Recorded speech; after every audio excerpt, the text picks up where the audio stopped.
Welcome to the Mount Pleasant Village Plan Commission meeting for August 23rd, 2023. Roll call, please. Bhatia? Here. Meyer? Here. Washburn? Here. Driver? Here. Rissler? Here. Van Beckham is absent, and Bosanowski. Here. All right. Let's go for the approval of the meeting minutes from July 19th, 2023. Mr. Chairman, I have one question in regards to the meeting before we make a motion. It's in regards to the meeting minutes. It says motion by Chairman Driver to approve the minutes. I don't think that you would have done that. I don't know who it was, but anyway. We'll make a note and correct it. We'll go Okay. back and watch the recording. Other than that, just to I make sure. make a motion to approve the minutes as written. Second. Motion second. Any further discussion? If not, all in favor? Aye. Opposed? Motion carries. Next is Ordinance 14, 2023, 2116 Old Fancher Road Zoning Map Amendment, ZMA 23-7. So this is one that you all saw last month.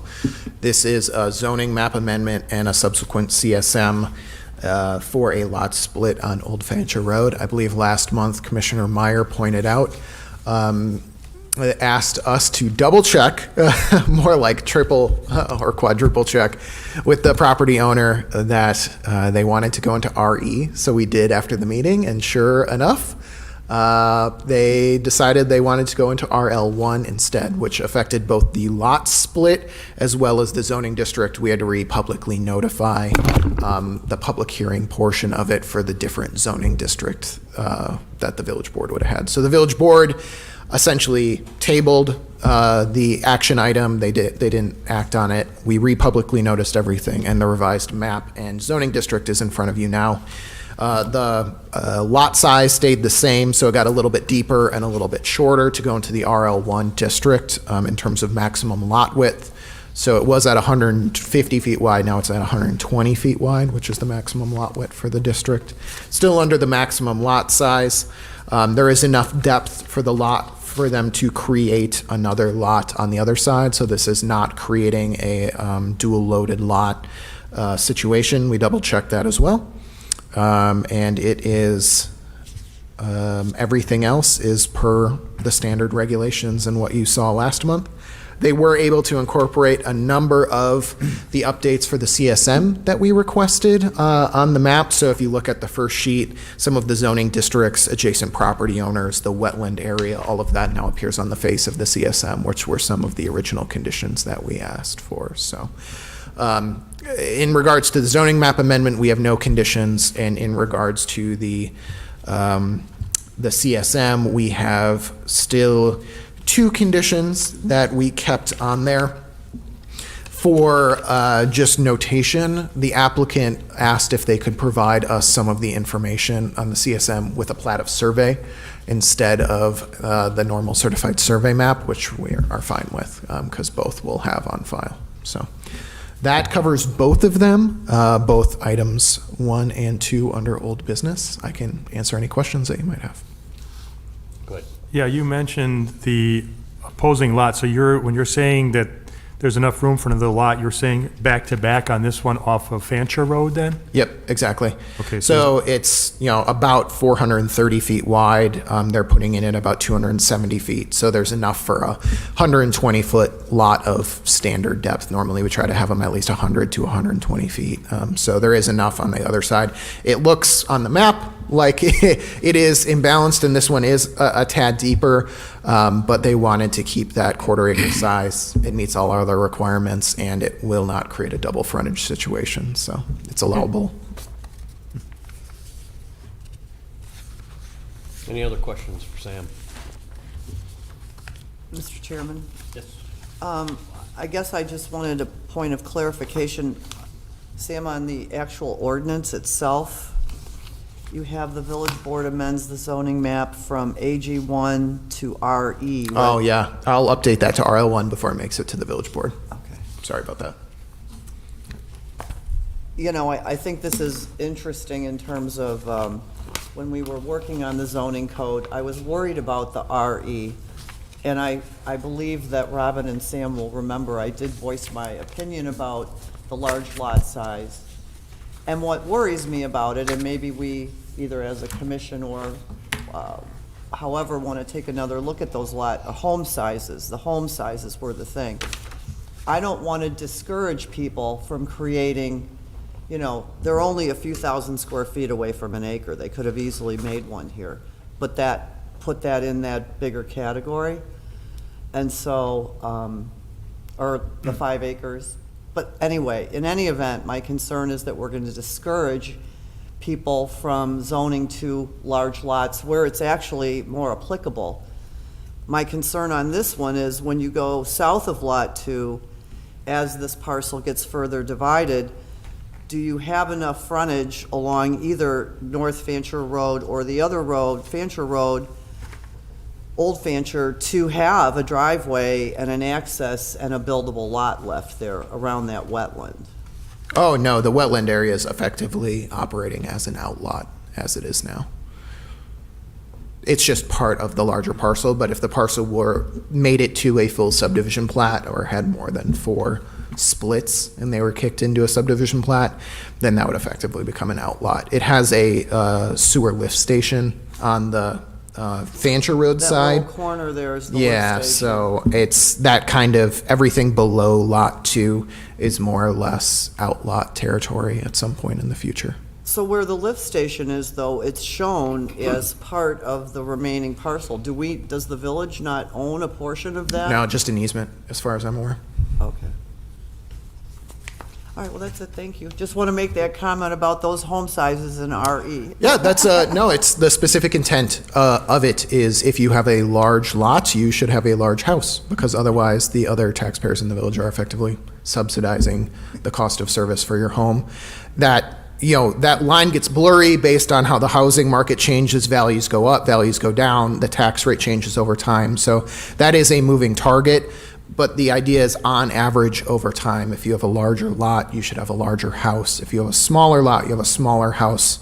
In our analyses, really the property owners who are paying less taxes than like the cost of their service are people with really the old style rural platted lots that are like very long and skinny, kind of that bowling alley shape where you might have 4 or 5 acres of land, but only like a post-war, maybe 900 square foot house. And so there's that's where the discrepancy is largest. So we're just trying to, provide people options, but kind of push those to be more in line over time.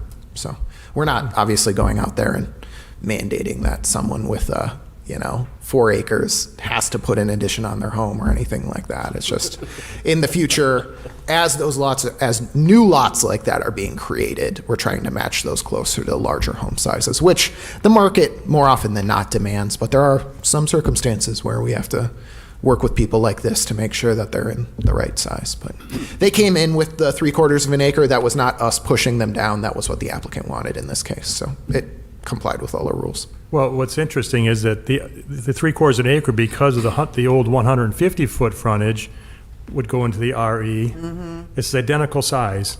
And so, in reality, they lost, I guess, 30 feet of frontage.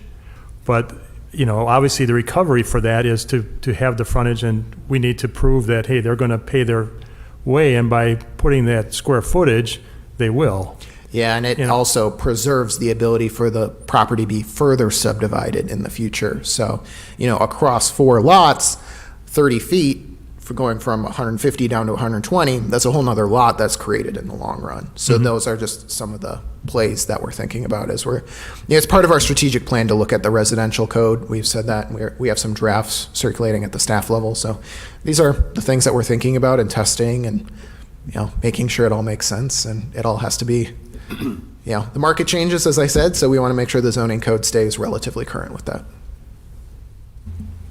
Yeah, and also just to add that sort of that bubble ability, that they overlap a little bit, as you noted, Joe. That's a feature, not a bug. We did that on purpose because we have a lot of different kinds of lots that can fit in one but not fit in the other, and we wanted to avoid putting as many in non-conforming status as possible. So there's different styles, obviously. So and this is working as intended, we believe. Flexibility in the code, very good. That's the idea.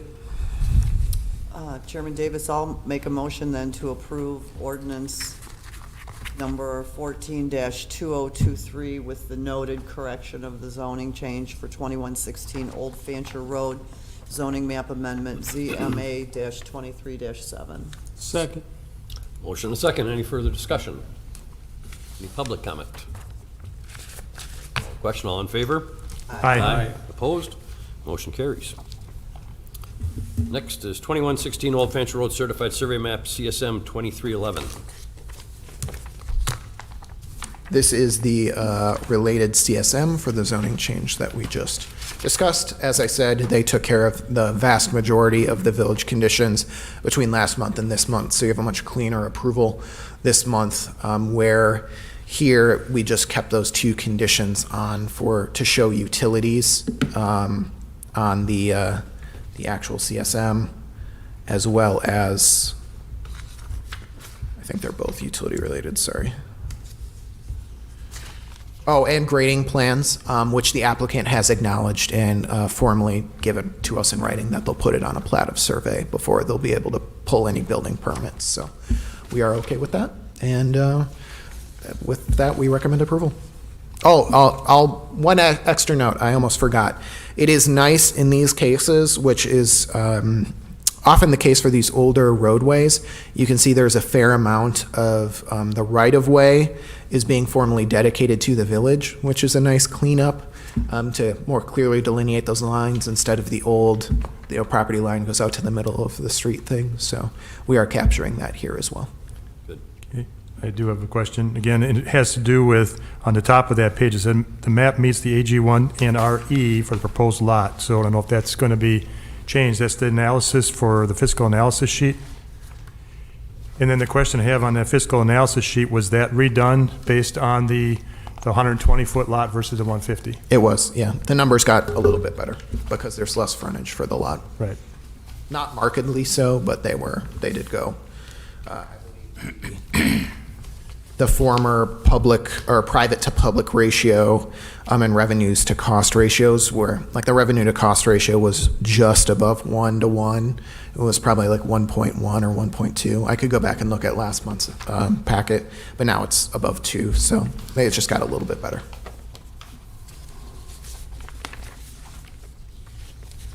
Any other questions of staff?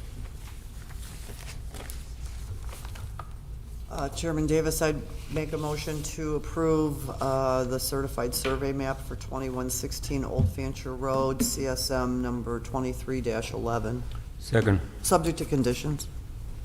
Second. Motion and a second. Any further discussion? Any public comment? Hearing none, I'll call the question. All in favor? Aye. Opposed? Motion carries. Next is ordinance 17, 2023, amending sub 95.40, review the decision-making authority. Mr. Chair, members of the commission, this is the draft ordinance that you all saw last month that we brought forward in formal ordinance form this month, which updates the ability for administrative review and approvals, as well as redefines and puts some additional things in there due to some changes in state law.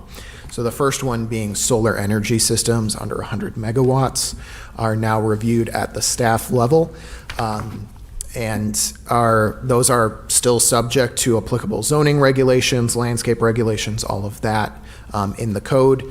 It's just they won't have to apply to the Plan Commission for you all to look at a site plan and say, yep, those are solar panels. So, you know, again, we're seeing a lot of these on roofs, some around stormwater ponds, like in the Foxconn area, and like ground-mounted installations, those types of applications. SCJ was the one that really got us thinking about this, because then we had received multiple applications from industrial users who are looking to add it in essentially unused non-wetland areas on their property. So, yeah, we get some increased shared revenue. We'd like to encourage solar panel installations, allowing a little bit of a quicker approval process is pretty easy, and there's not a lot of work that goes into this reviews. The second big change, if you look at the proposed changes, is to consolidate some of the things that the staff can review. So sub 4 under A, That instead of individually listing, if you change your landscaping plan or if you change your lighting plan or things, we have very set standards for all of those. So we just consolidated the language into, you are changing one of those types of plans that has already been approved by you all. So for instance, someone builds an Arby's and they want to come in and say, we want to swap that tree for this tree, or we want to provide a different screening option or something like that, we can then approve that at the staff level. So changes to those types of plans,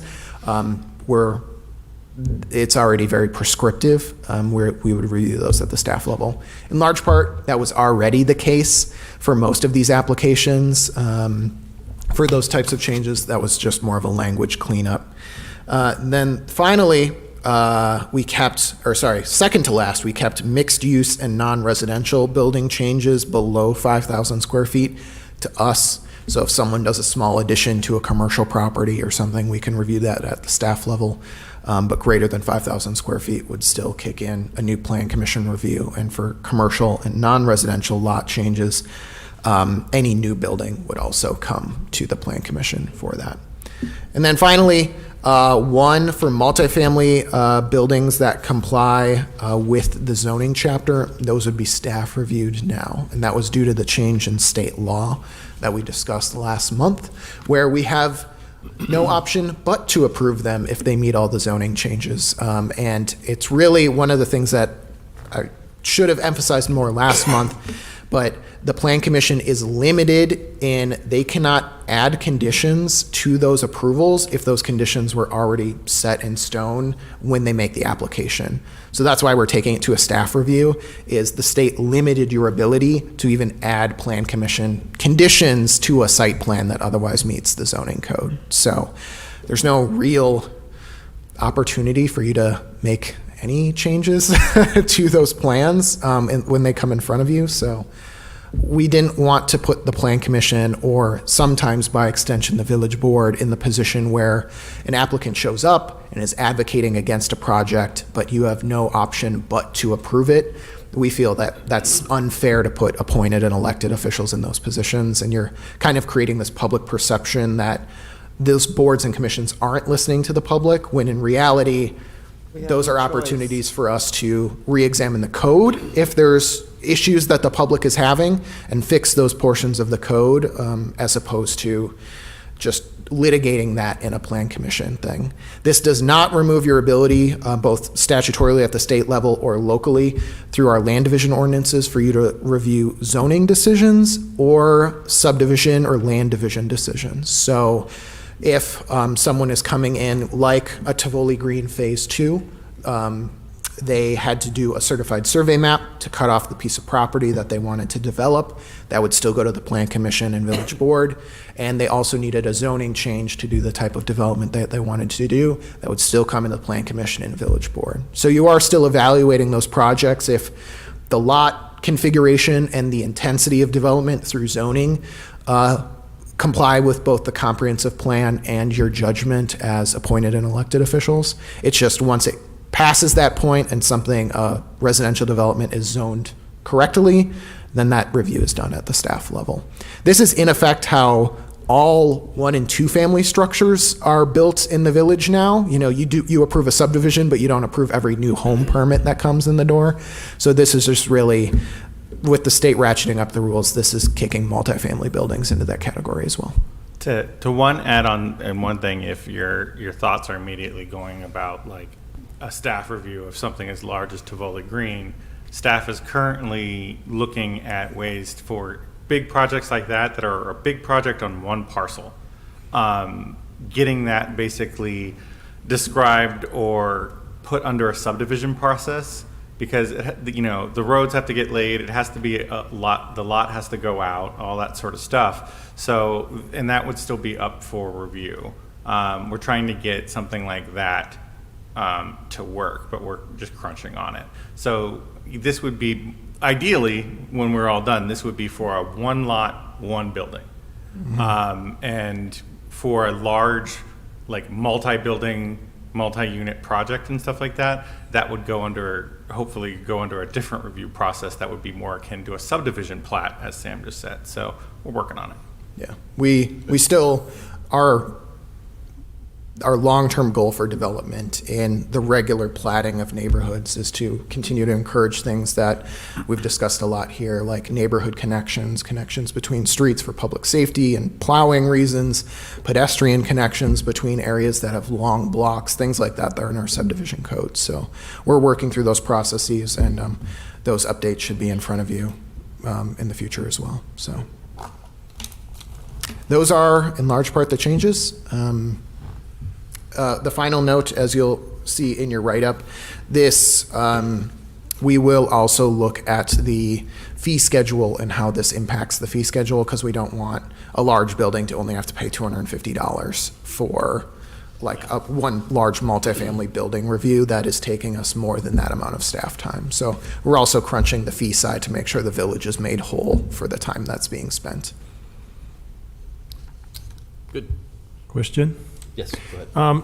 Yeah, in regards to this, the solar installations, and I understand the approval process there, what, if anything, are we protected in the code from maybe building berms or whatever to give some type of a breakup to a neighborhood, if you will?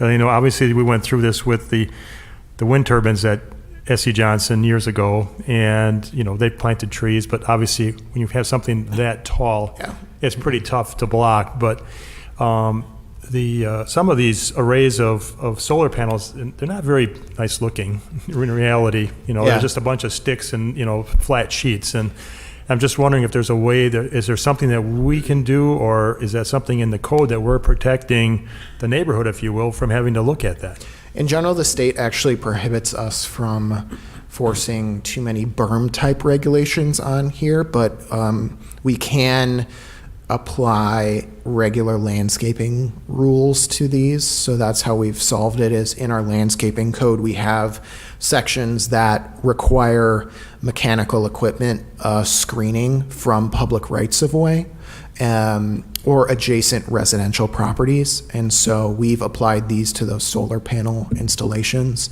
Oftentimes the spacing is good enough that the screening that's provided is not overshading the panels. So far, we haven't had an issue with that, because they are separated for other maintenance type facilities and things.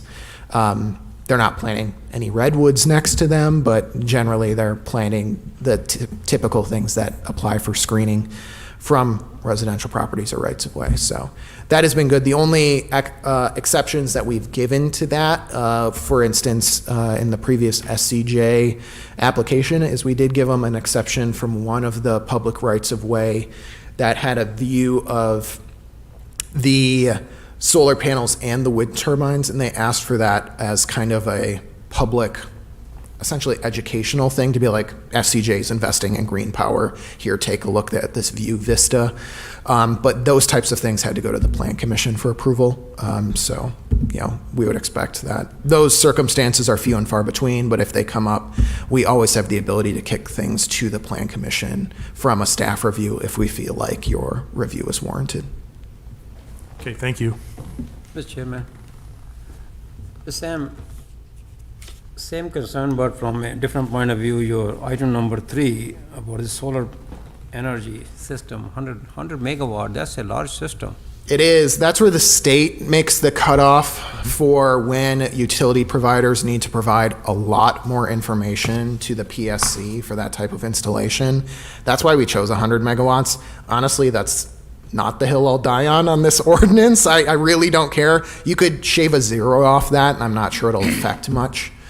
So it's whatever you guys want. We chose 100 megawatts just to make it a clear and concise match to the state legislation, but Yeah, solar. I don't think we're going to get a 100 megawatt installation anytime soon unless solar panels get No, a I mean- lot more efficient. If it's not, but you said earlier that, you know, one of the reason or the prime reason is because of the state, you know, because of the state code. Yeah. Are you saying the state codes include that up to 100 megawatt? Because again, that's a huge system. The state codes say essentially that above 100 megawatts, there's an amount of information that you have to provide as a utility operator if it's below 100 megawatts. If it's above 100 megawatts, it's a whole additional batch of information that you need to provide to the state, which is why we drew it there. But That mostly goes to the PSC and state regulators, the Public Service Commission. For us, at a local level, we just matched the number. So again, if you want it at 10, 20, 50, whatever, it doesn't really matter. The issue with megawatts is obviously as efficiency changes, it's kind of like the lighting when we used to regulate by wattage of lights. Well, when you have LED lights that are so low wattage, you have to switch to something like lumens. But for now, that's where we're at, is the size of the installation. So Just a reference point, 1 megawatt of solar currently takes about 6 to 8 acres of land. Yeah. So 100 would be 600 to 800 acres of land, and that's just not going to happen, obviously. There's not very many tracts of land that are that large that we don't own, so. I think the question for the Plan Commission in setting that number would be, at what size of an installation do you feel like you would want to review that type of That's application? that's why my question is, like you said, 600 acres. I think it should be, I don't know what the number is, but if any neighborhood, if any residents have any comments or so, I don't know, maybe. The problem is we are vastly limited at the state level again. Even if the neighbors didn't like it, the state says basically we have to approve the applications if they meet the state statute. So you could plat it in a farm field next to a neighborhood and we can that's enforce where- some screening things, but we can't just say, no, the neighborhood doesn't like it. So I hear again, we you. don't want to set up that false equivalency of, them having a say, but not really. No, So that's I hear why. you. So Yeah. that's exactly why I asked the question. So is it in the state code that they put the number 100 megawatts, like Robin said? That's about 600 acres. Yeah, it is. But again, they're more concerned with how utility operators are providing energy to the wider, multi-state grid. Their concern is not really local land use. So particularly for installations of that size, there's a lot of other factors in that. Installation that size is something that would affect ratepayers because it's that big, And like a different power plant would. And so they need special approvals for it. So ultimately, again, the question for you all is, megawatts aside, at what size solar installation do you want eyes on the project? There is no set size or megawatt in respect to solar as far as state preemption over communities' approval authority over solar projects. It just says communities can't deny that. So the megawatt limit that Sam put on is in the different kind of just utility regulations in general, where it goes under a different process. So it would even if it was 110 watts, you would still be kind of forced to approve it, and then all the other things would be at the state level. That's just a part of that preemption. I don't think that's going to happen, but No, I mean, frankly, as we're discussing it, you could remove under 100 megawatts entirely, and it probably wouldn't make a difference. Just say solar energy systems, and it effectively be the same thing. I agree with Robin. I don't think we're going to get an installation that size, so. What was the one we just did around the drainage basin? A couple. I think it was like, 1 to 2. yeah, something like that. 100 megawatts can power over 4,000 homes. Yeah.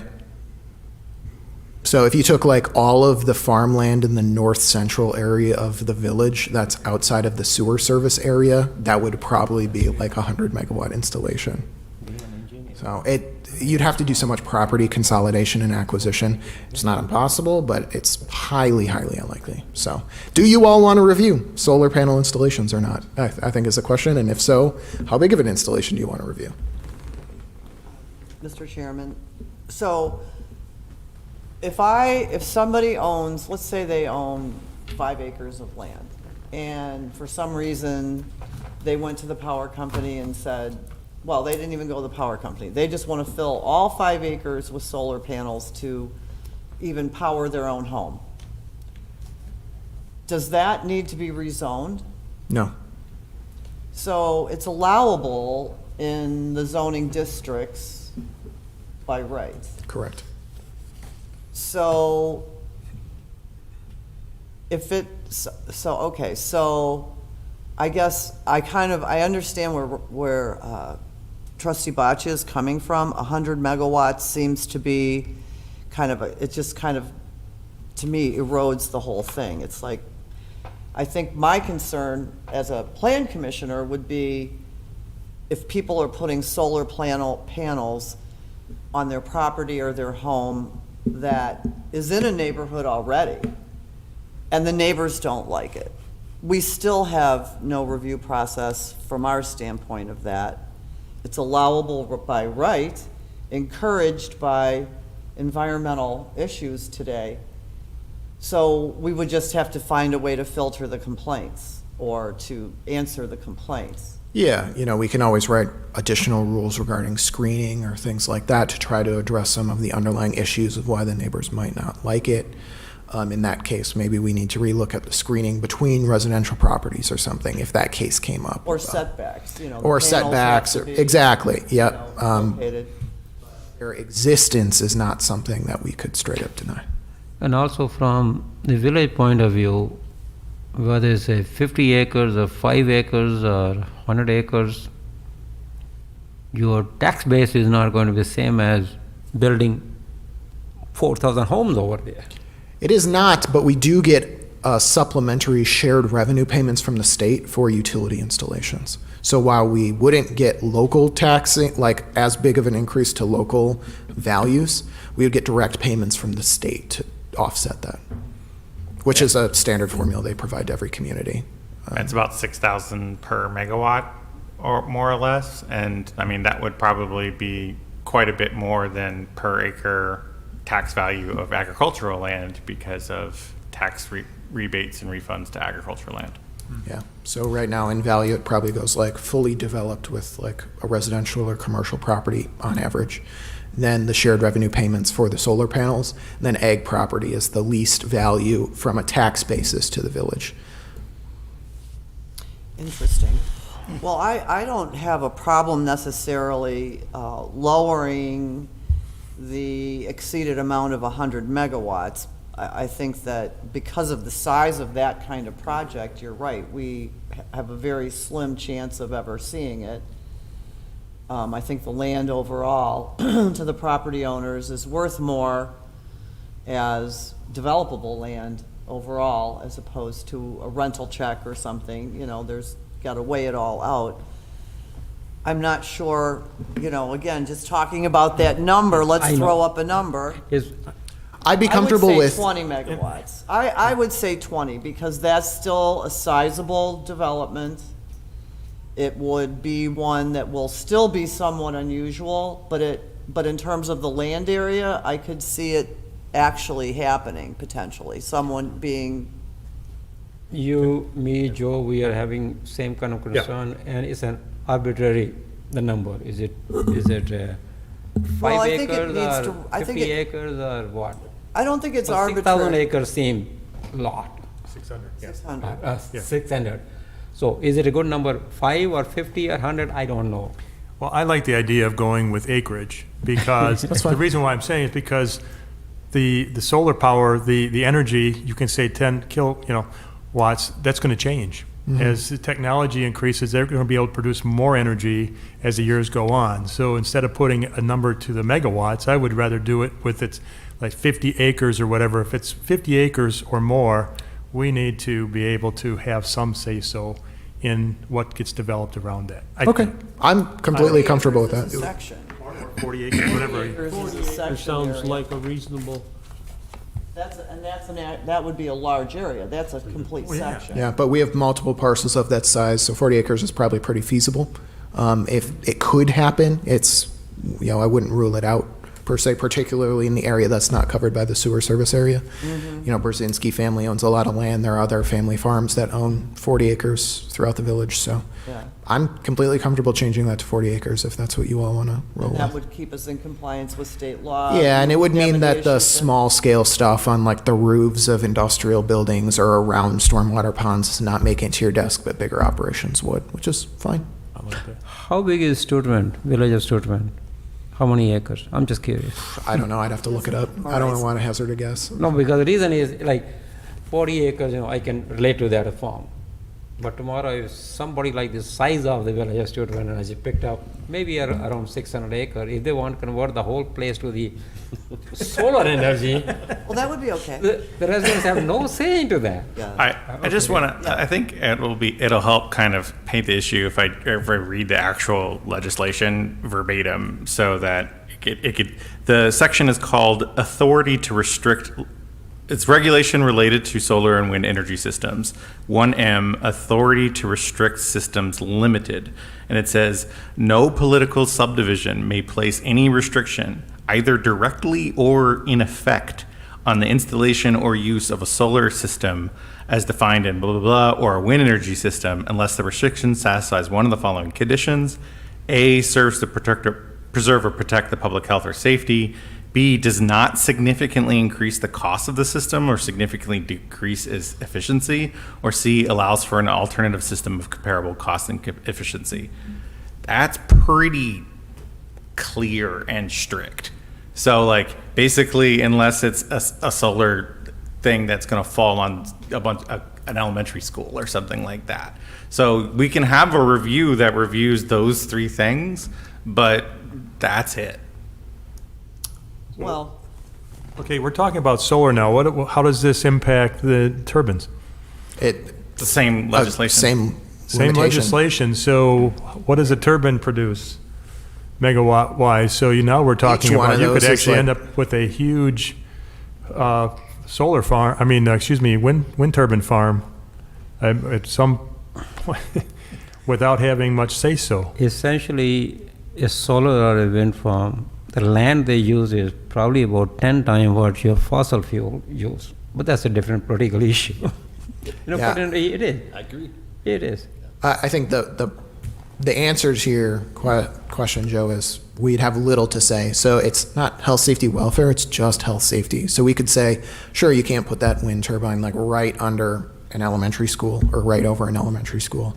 But you can't, some of these communities enforce like fall distances that are like 6 times the width of the blades or something like that. We can't enforce that stuff. It would have to be related to an actual engineering standard. So a lot of them are engineered to have specific break points or specific failure points. And like the telecommunication tower regulation, we can't regulate beyond that really. So a lot of this is pretty recent. Most of it is pretty untested through cases and state law and all those things, but the language is also pretty clear. So, back to the solar energy systems. Again, how big do you want it to be on your desk? And just know that if it comes there, you might not have an option but to approve it. well, I think that having the option, or not being able to at least get it in front of the public, to me is important. Whether we take the heat because we have to say, we can't deny this, but we do want them to know it's coming. That's why I drew. No, this is all very by right and the state law. So I guess to me, the 40 acres is a large tract, so Mr. Rissler also chimed in that he felt that was a reasonable spot. I think as far as the wind turbines go, I think I would that's the like to non-issue to hold me. that. I don't think that we're going to get a lot of them of SC Johnson size. I think both land values and the leases that the companies have to sign to tie up the line. You're talking about like a 25 to 30 year lease oftentimes for those types of systems. Most property owners aren't, in my experience, at least in this area, this close to the interstate, subject to all the other development pressures, aren't willing to tie up their land for that long of time. If we do, then we'll be back in front of you. But for now, I'd kind of like to separate the wind power from the solar power just to address that separately. Yeah. What's the pleasure? Final point of note before you all vote on this. This is something, again, where I feel like Mount Pleasant is taking a different stance than a lot of communities. As a lot of communities looked at this legislation, they said, we'll just keep most of our policies and procedures the same and kind of try to roll with the punches. In our discussions with lobbyists, state legislators, other planners throughout the state, we believe the intent of most of this legislation is to limit local authority. So as these cases start to bubble up, I believe we're making the most forward-looking stance here and trying to progressively address these issues. We'll get into some of the other ones in a second. But if you hear other communities talking about some of this legislation and saying, oh, we don't think it's that big of a deal, we respectively disagree. So I just wanted to put that out there in our discussions and our involvement with a variety of committees and commissions. We believe the intent of this legislature was to limit local authority. So that's how we're operating. And we believe that's how those cases are going to play out in the next coming decades as these statutes are tested. Well, I would think that's very smart. If you don't have policy and ordinance in place, then how can you find the flaws and errors? You can't just sit there and say, we're not going to make a policy and hope we never have to hear about it. Oh, you If can. it- That's if the it easiest doesn't- thing to do. But I mean, if it doesn't work, if it's not working in the community, if you don't have a policy, then how can you go forward to the state and say, you know, you've taken too much authority, we need to be able to review this or that, without having something clearly in place that matches their requirements to prove them wrong or right, you know? And I think that's why we like to make these changes, even if they are like a bit contrasting with some other communities, is it puts the pressure on where the actual pressures are coming from, right? So if someone doesn't like this, they should contact their legislator, because those are the ones who wrote these regulations. We're just the ones addressing them. Exactly. If communities aren't making these changes, then that pressure falls back to the local community, which again isn't fair to appointed and elected officials who have no option but to approve something. So people, including our legislators, should face the consequences of the legislation they write, just as our elected officials face the consequences of the local ordinances that you all approve. So, yeah, I think that's just something healthy, and I always want to call it out, because I think that's somewhere where you might find differences if you're at the League of Wisconsin Municipalities Conference this fall or something, the state planning conference, things like that. You might find differences, and I think it's important for us to explain the why behind what we're doing. Yeah, but the only problem I have with it is reactive. In other words, we're doing it because they've already made this legislative change versus they should have been contacting the villages and the cities and had us be able to make some type of comment. Because I don't know how that transpired or whatever, but you know, somebody up there is working, and if they're not getting input from you guys, you know, you personally, you know, we have to react after it's done, which makes no sense to They me. asked for input. It just we weren't at the table. They got input from somebody that was interested in making these, just like telecommunications towers. That was mostly driven by the telecommunications lobby. The lobby. And so, because of local ordinances were too restrictive, and well, now we have good cell reception, hopefully. I think it's a point well taken. The issue we see, at least on the planning side, is there are many communities who don't make updates to their codes over time and have become essentially bad actors in that they're, as we kind of discussed last month when we were originally discussing this, there are communities who are denying things that otherwise are allowed by right. And so then the state legislature hears about it and then overcorrects, in my opinion, to this. I wish it was the case that we had some negotiated middle ground where, you know, things that should be approved are getting approved and things that shouldn't, but it's just kind of the messy part of legislation and democracy. So we are where we are, and we can only do about it what we can do here at the local level. But, you know, the village is involved in the League of Wisconsin Municipalities. We're involved in the American Wisconsin chapter of the American Planning Association. Like we do our best to hear our things, but as Robin said, there are a variety of other interests involved as well, some of whom have a lot more money than we do.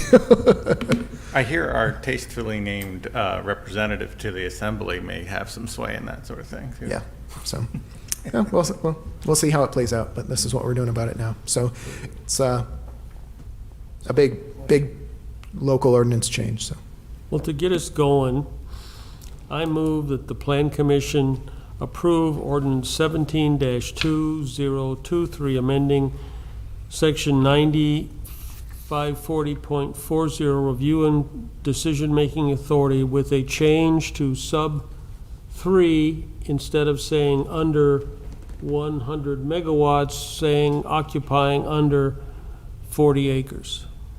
Second. Motion and a second. Any further discussion? Mr. Chairman, Sam, on your actual ordinance page, you have ordinance 17-2022. Oh, I'll update to 23. Thanks. Where? 17 dash, So motion and a second. Any further discussion? Any public comment? And I would call the question. All in favor? Aye. Opposed? Motion carries.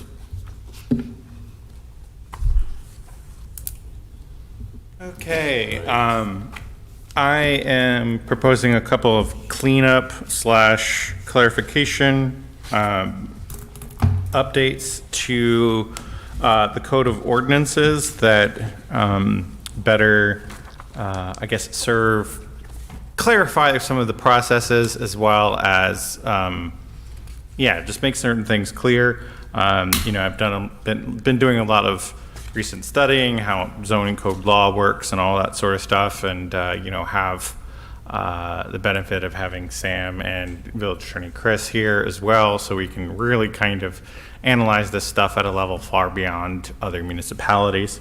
There is not a whole lot here to go over, but if you just sort of scroll down, the first change is changing the clause, the decision it basically, the clause that says the official responsible for accepting the application, and this is just general procedures, may require that applications or plans be revised before being placed on the agenda for possible action if the community development director determines.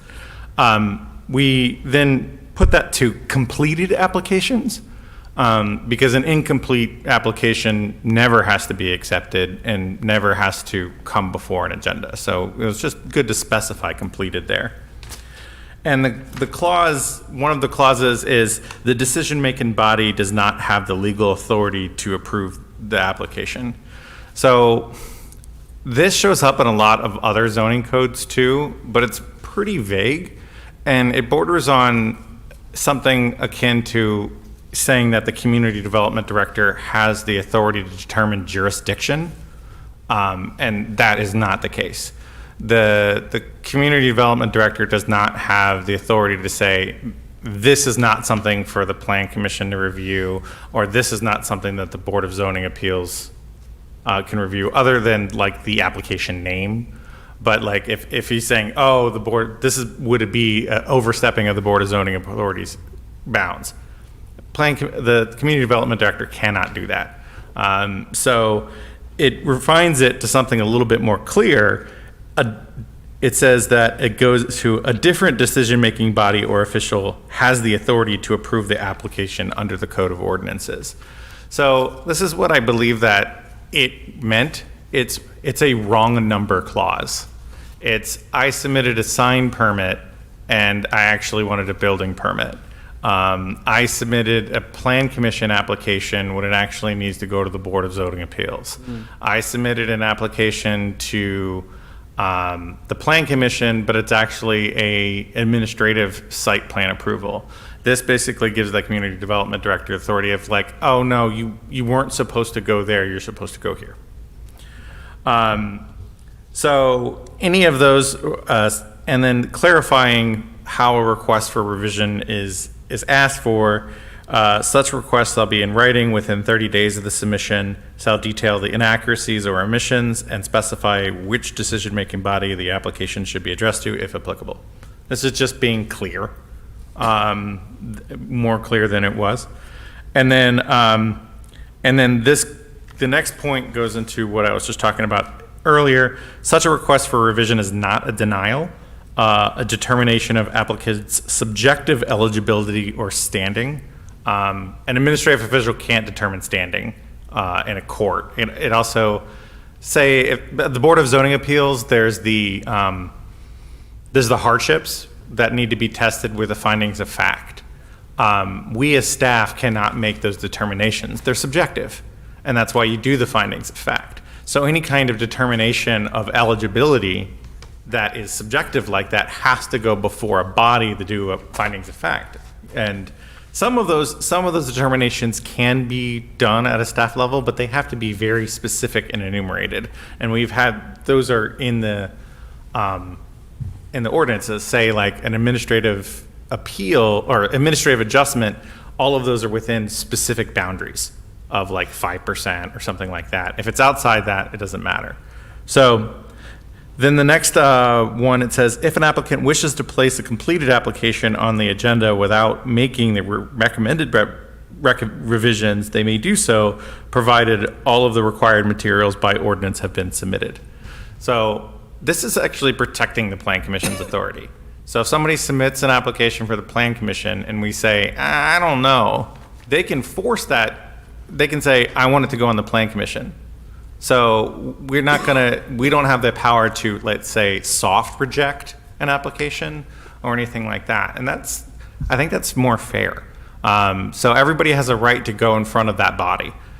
Just like if you were to go to, a court case and you were to sue somebody, it's not the clerk of court who's going to dismiss it. It goes to a judge.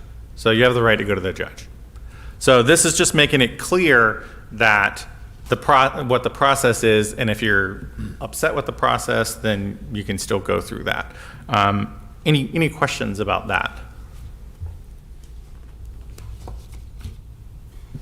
Okay, I'm glad it makes sense because I was afraid that it didn't. The next one is very much more simple in the reading. It just basically crosses out. So under the requirement for published notices, it crosses out in the village's official newspaper. We did our research. The village does not have an official newspaper. Are you sure? Sure. We have never declared one officially. So in the Wisconsin statutes, if you are a village and not in a metropolitan, in a city or a county that has over a certain amount of people, you do not have to publish an official newspaper if you don't want to. There are alternatives. You can basically publicly post it in a public place, such as a village hall, and post it on the internet on a village's website. We believe that this is more flexible and more with the 21st century, because who reads the legals, as much as they do the internet or anything like that. So it doesn't say that we can't do notices in the paper, and we will still continue to do so until otherwise known, but this basically gives us the rights to do what we have under Wisconsin state law. Any questions? There are also some things that need to go to the paper by statute as well, so this obviously doesn't change that. Right. There are just some things for zoning that we're probably over-noticing right now by paying the newspaper to post when we don't have to, like Board of Appeals variance that affects, we had one variance, I think it was a month or two ago. It was only the property owner showed up. We publicly notice everyone. We send all the notices to everyone within 100 feet and do all that kind of stuff, but still only one person shows up. So it seems awfully silly in those circumstances to pay the paper $65 to post something that, in effect, we are pretty confident that no one cares about, because it's I want the shed setback to be 6 feet instead of 8 feet kind of thing. So in those cases, this gives us some of that flexibility. Major things like the budget or other items in front of the village board still sometimes have to be publicly noticed through the paper, as well as bigger projects that we know the public is going to be interested in. We'll still by practice send those notices to the paper, because we want things that are of value to get in front of as many eyes as possible, but when it's something that affects one person in the middle of nowhere, we're not flushing $65. Yeah. Or we're not flushing down the toilet's rude, but we're not signing over $65 of taxpayer money to effectively something that no one really cares about. So, Is there a subscriber number for a newspaper that they have to meet to be an official? Yeah. There is. Yeah. do you get weird newspaper stuff? There are places where there's essentially papers that are more or less only legal notices, but they go to a specific number of people and all that type of stuff. For us, our notices, when they are statutorily required, go to the Journal-Times. there's not another paper of record Right. around here. So for us, it's just that or nothing. But this gives us the flexibility and still follows all the state statutes, as Robin said. Also, if you go with the alternative flexibility that it requires an internet posting and stuff like that, is a little bit of a push in the right direction. That we're in the middle of updating the website and activating the communications department to get those kind of communications out, and that's sort of just a push in that direction according to the strategic plan. So. The next item is under conditions of approval, and this basically just adds one clause. It says, per Wisconsin Stat 66.110016 sub 3, any conditions relating to new by right, meaning in the zoning, in the master plan, residential development shall be consistent with ordinances and village-approved plans existing at the time of application. So that is just clarifying what we have been saying before, is that anything has to be written down. Now, if you guys want to write more stuff down, just let us know. That's what we're here for. But we're working on that, and I'll be talking about that in a little bit as far as like one of those steps. The next clause, and the next two can be kind of looked together, because the first one is the actual definition, and the second one is basically referencing the first one. The definition is of the term aggrieved. This is a legal term with a long history, and there are at least three different. In the Wisconsin state statutes, there are three different definitions that I could find right off the top of my head of just basically laying out what this means in this clause. So our ordinances mention this several times without defining it. But the new Act 12 basically allows municipalities to define aggrieved and limit who can appeal a certain decision of land use. And this basically is very specific as to who can, basically who has standing, who is injured or an aggrieved party in these sort of things. It's just clear to be so that we're not arguing about it. What it basically boils down to is the person that applied, any person with ownership interest in a property that's subject to the approval, any person that as a result of the final decision of an approval sustains actual damages or will imminently sustain actual damages, and also has participated in the public process up to that point, which is a pretty important point. They have to basically go on record and oppose it. And then basically a person other than individual that satisfies a local condition or a local governmental unit as defined in, such and such. Local government unit is actually interesting because it establishes that a municipality can take their own Board of Zoning Appeals to court. So if the Board of Zoning Appeals issues a ruling that the municipality does not like or finds illegal, that under this, the municipality is an aggrieved party and can take that to circuit court. Would be some drama, but I mean, it's at least it's clear. So that is, I believe that is all of it. And then the second section, basically, because that term shows up in Chapter 74, the subdivision ordinances, it just refers to the definition in the zoning code.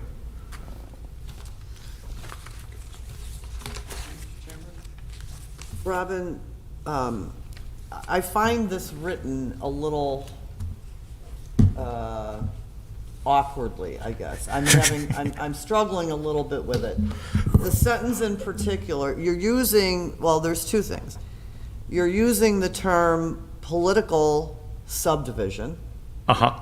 I'm not sure what political has to do with it. And then above that, you state, a person under this subdivision may not seek review under this section unless. should that not read a person under this ordinance, or I'm not, Yeah, the subdivision, so I'm not taking anything by your quibbles with the language because it is copied verbatim from the Act 12 definition. So the fact that you refer to section number is important because we don't have section numbers, so we should basically like chop that out and say ordinance. So that's a good catch. oh, And political subdivision. Political subdivision just means local government, or any, but also it includes, the political subdivision would include, say, Chamber of Commerce, would include other kind of School district, library board, sewer pack. yeah, county government, stuff like that. Yeah. would it be easier to say other reviewing or approving It's- authority, or? We're trying to match the state legislation as close as possible, so I don't really Oh, want so to. we want to confuse everybody. Okay, Well, that's why they pass all those rules, you know? yeah, I mean, this is Make it right. that's right. Yeah. this is ultimately clarifying and narrowing like who can potentially appeal these things. We have not had this problem in the years that we have been here, but when this problem shows up, it is you are glad to have clarification. All right, I have nothing else. These would be in front of you in ordinance form next month, so we're not asking for any formal action today. It was just discussion. Oh. A heads up, you can chew on it, read the definitions for the next month. We'll take your comments, clean it. If you're struggling to fall asleep, you can just think about what an aggrieved person is, and then we'll give the ordinance to you next month. My only recommendation is to change subdivision to ordinance. Okay. That sounds good. Oh, also, something about defining this is that our ordinance says that any undefined term is defined as in Merriam-Webster's most recent unabridged dictionary. And that the definition of aggrieved in that is 3 different definitions, which could just apply to anybody who says they feel upset. So you want to avoid that. I don't mind identifying who aggrieved, and better defining aggrieved. Don't get me wrong, Yeah. don't get me wrong, I understand it could be very, yeah. Oh, it's just me showing off. I don't really get to talk about that much with people that are supposed to listen to me. Okay. My wife just shuts down when she hits the word. God love her. Yeah. Okay. Any questions on that? Okay. So yeah, that will be in front of us next month. All right. So staff reports. So I have some positive news. Is that you will have a in-paper local area plan, local area 5 plan draft next month. We really wanted to get it in front of you this month, but some certain staff considerations and commitments delayed that a little bit. But we've been, working on it. Thanks to Emily, who has been working really hard on it, and as well has agreed that she will be staying on part-time with the village throughout the school year. She says, and I quote, that it beats her prior part-time job experience. Good news, Emily, good news. Which is good. I mean, the Mount Pleasant is above the bar, so to speak. And so because she's been, here, we've been able to kind of get a lot of the grunt work about the local area plan down. And we've decided to organize it essentially mimicking the comprehensive plan, which is in 9 chapters. And so that anytime we will update these, it will basically be an update to our comprehensive plan and have the strength thereof. And so, and so the first several chapters, there's a housing element, which I think is very interesting, especially in this local area. transportation. There's a couple of them that are just basically repeating the Parks and Open Space Plan and natural resources and stuff. The ones that are more interesting is the land use section, which is basically, you know, the master planning section and forward and thinking and stuff. And I had brought several ideas in front of you guys about this going forward, between the ideas for reconfiguring the Washington Avenue frontage road to not only to basically be like a small village center, like how in Rochester they have the angled parking. Sheboygan has stuff like that. What was the other one? Like Sheboygan, Viroqua. A lot of places have places like that where it's just a small little village and you have angled parking in front of it. So, Lake Geneva. Lake Geneva, yeah. So, like that would be the kind of vibe by rearranging the existing pavement that's already there. We could go for that vibe and then encourage those property owners along it to develop their outlots, to put buildings right up to that. So you're adding parking, you're skinning the road up, and then you're getting more developable area right next to all of our new residential, which is a kind of just dovetails. And we've been here, and we also will have some analysis. We've heard you talk about village centers and whatnot. And so we'll be doing an analysis on the existing village centers in Wisconsin, and just what they entail.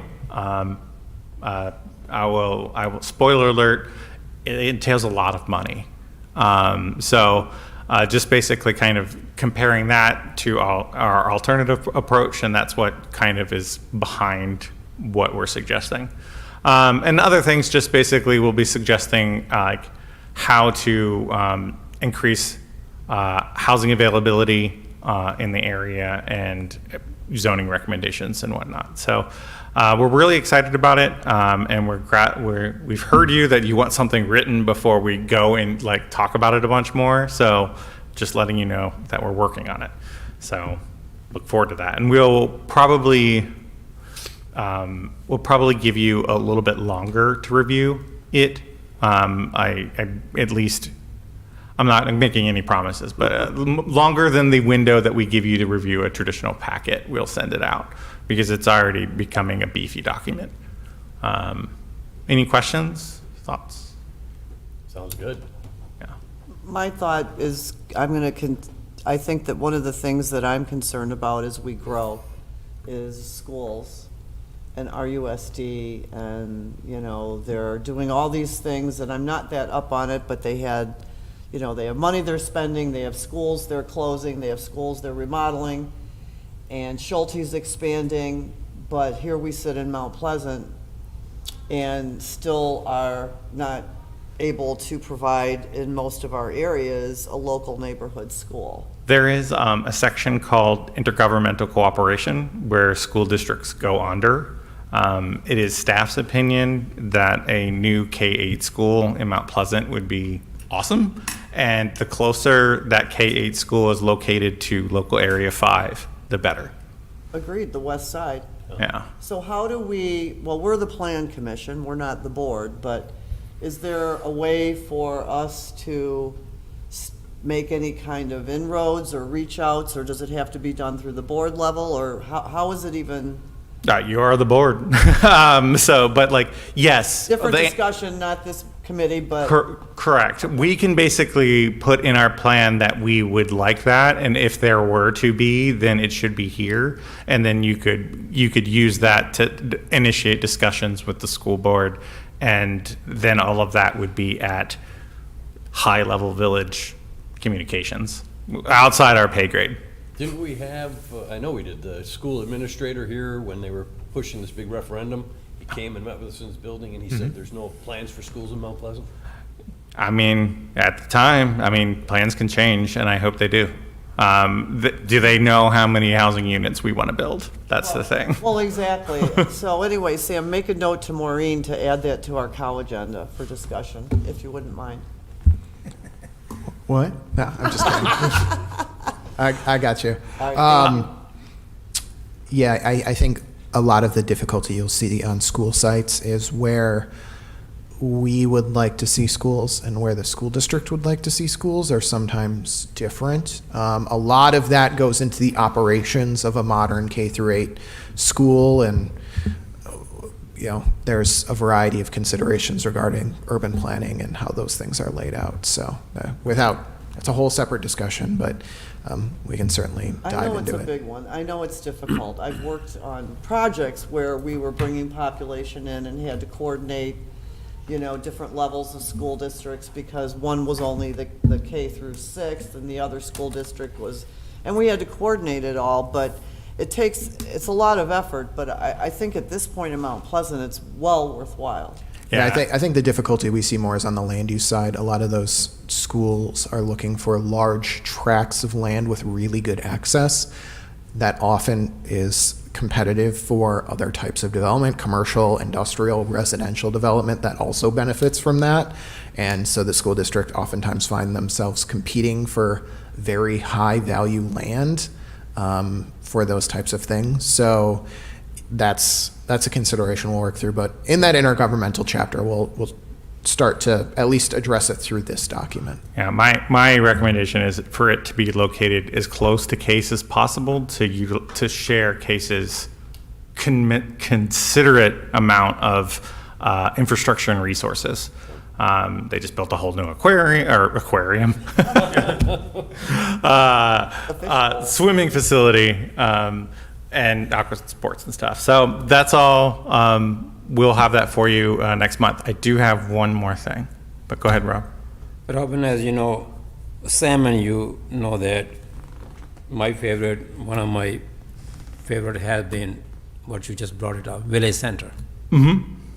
So my question is, as you work on this local area 5 plan, and I'm very pleased to hear you mention Village Center, depending upon the location, do you have any characteristics or attributes in mind, or are you planning to seek an input from the public? Because I have a vision in my mind for the last many years, but I'm sure there are people out there who would want to have some.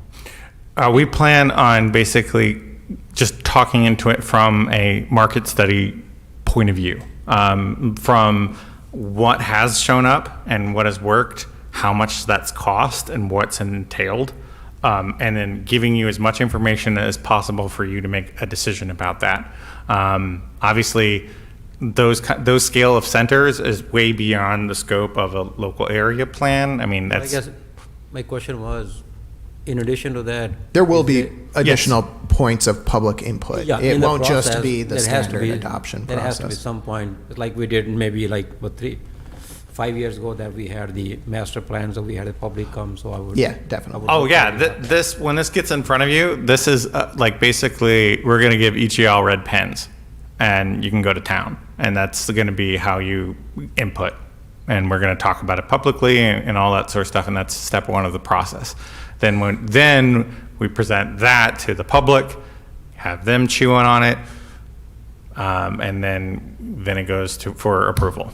So I think that's a very oversimplification of the process, but that is the sort of process. We felt it is good to get something digestible and before putting it out Sure. for public review. Sounds good, thank you. Speaking of public review,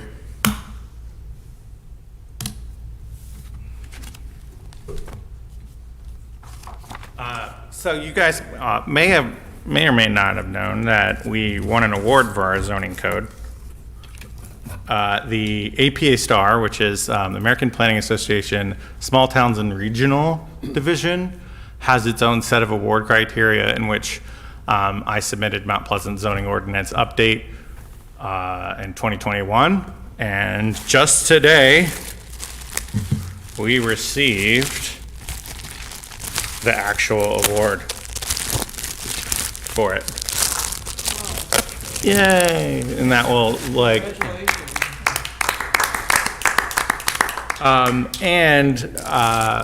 I can also say, as I'm displaying this, we have also won the Best Practice Award for APA Wisconsin, the state level conference. for the zoning code. So we had submitted it in 2021 alongside this, but for some reason it didn't get considered. So we resubmitted it this year with some of the results in the interim meeting time, as well as the talks and stuff like that we've given on it, and we won the best practice award. So only 2 other localities had won that. One was Milwaukee's green schoolyards plan, and the other was Madison's complete green streets plan.